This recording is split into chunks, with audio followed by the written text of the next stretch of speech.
warahmatullahi wabarakatuh. Shalom. Kita dari kelompok 6. 6. Selamat datang dalam perjalanan sistem keyakinan dan religi kebudayaan masyarakat maritim.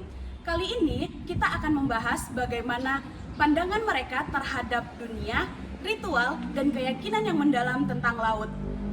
Singkatnya, kita akan membahas bagaimana mitos dan iman dipercaya dan menjadi GPS di tengah ganasnya ombak.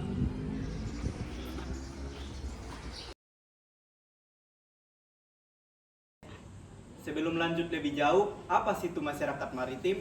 Masyarakat maritim adalah komunitas yang hidupnya bergantung pada aktivitas dan sumber daya di laut. Misalnya seperti mencari ikan, perdagangan, hingga transportasi antar pulau. Bagi mereka, laut bukanlah sebuah batas, melainkan jembatan menuju peradaban.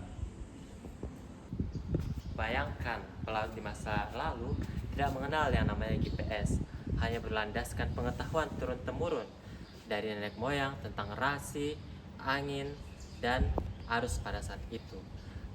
Dengan kondisi yang tidak pasti, ancaman bisa datang dari mana saja. Nyawa dipertaruhkan antara badai dan karang. Spiritualitas dan yang keyakinan menjadi kunci keselamatan mereka pada saat itu. Ya, memang benar, sebelum mereka berlaut, ada mantra, doa, dan serangkaian spiritual atau kegiatan yang dilakukan sebelum berlaut. Dan hal ini dilakukan oleh masyarakat maritim pada saat itu sebagai bentuk penghormatan kepada penguasa lautan yang mereka percaya pada saat itu. Masyarakat maritim zaman dahulu meyakini bahwa laut dilindungi oleh kekuatan-kekuatan gaib yang harus dihormati. Kepercayaan ini biasanya terbagi menjadi tiga kategori utama. Yang pertama itu dewa dan penguasa laut. Setiap daerah di Nusantara memiliki figur sentral yang dipercaya sebagai penguasa lautan. Nah, contohnya itu Nyi Roro Kidul yang berada di Laut Selatan.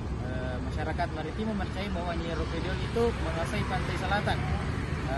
Contoh selanjutnya itu Dewa Beruna, penguasa lautan dalam mitologi Hindu-Buddha, atau figur lokal yang mereka adalah entitas yang bisa memberikan berkah, panen ikan yang melimpah, namun juga mendatangkan bencana jika mereka murka. Selain penguasa utama, masyarakat juga sangat percaya atau menghormati arwah leluhur, terutama pelaut ulung atau nenek moyang pendiri kampung, serta penunggu tempat-tempat tertentu. Mereka percaya bahwa tanjung yang curam, batu karang yang aneh, atau gua di pesisir adalah kediaman roh yang harus dijaga ketenangannya. Untuk perlindungan pribadi, pelaut sering membawa jimat atau benda pusaka. Ini bisa berupa gigi ikan hiu, potongan kayu khusus yang dipercaya bertuah. Terus ada ukiran tertentu pada perahu disebut simbol atau tolak bala.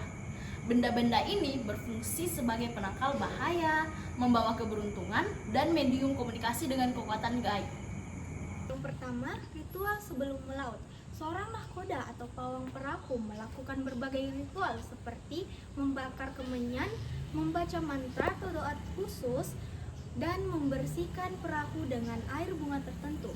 Tujuannya adalah memastikan agar perahu tetap suci dan diterima oleh lautan. Iya, kalau orang maritim itu orang yang dekat sama Tuhan, dekat sama agamanya.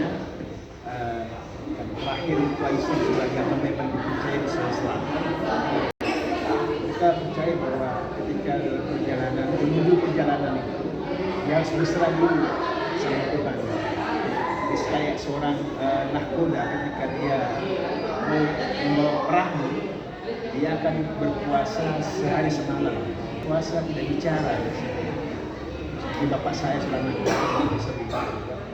selama malam sampai malam berikutnya tidak makan minum, dia tidak berpantang berbicara ya. Jadi didekati sama anaknya berbahasa isyarat saja, diusir kami. Jadi dia dalam batinnya ketika dia mau berangkat ke tujuan, jiwanya harus sampai dulu ke tujuannya. Sempat disampaikan beberapa orang tua saya dulu. Artinya ketika berangkat dia dengan perasaan yang tenang dan percaya diri. Jadi ketika dia berangkat, insya Allah dia akan sampai ke tujuan. Dan dia sudah merasakan nyawanya jiwanya sudah sampai di sana duluan, menyusul kemudian. Nah, selanjutnya selama berlayar ada banyak pantangan atau tabu yang tidak boleh dilakukan. Contohnya, tidak boleh menunjuk ke tengah laut karena dianggap akan mendatangkan roh jahat. Kemudian, tidak boleh menyebut nama hewan sembarangan karena dikhawatirkan akan muncul. Kemudian, tidak boleh bersikap sombong atau berbicara kotor karena dikhawatirkan akan membuat laut murka dan badai datang. Tulak bala. Tradisi ini biasanya dilakukan pada bulan Safar, setiap tahunnya pada hari Rabu awal dan akhir bulan Safar. Tempat pelaksanaannya berada di pinggir sungai atau laut. Suku Tidung percaya bulan Safar merupakan bulan yang penuh dengan mara bahaya. Karena hal tersebutlah, suku Tidung melakukan tradisi tolak bala untuk menolak semua hal-hal buruk. Masyarakat akan beramai-ramai membuat ketupat khas suku Tidung yang biasa disebut indiuku. Indiuku ini dibuat sesuai jumlah anggota keluarga di dalam rumah, lalu diikat menjadi satu bagian. Setelah itu dibawa ke tempat pengumpulan indiuku.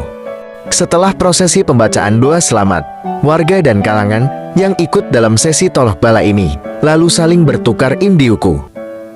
Setelah melakukan ritual tolak bala, maka masyarakat suku Tidung melanjutkan tradisi dengan mandi safar atau mandi salamun. Menurut kepercayaan suku Tidung, melalui air tersebut diharapkan seluruh penyakit terbawa oleh air yang mengalir.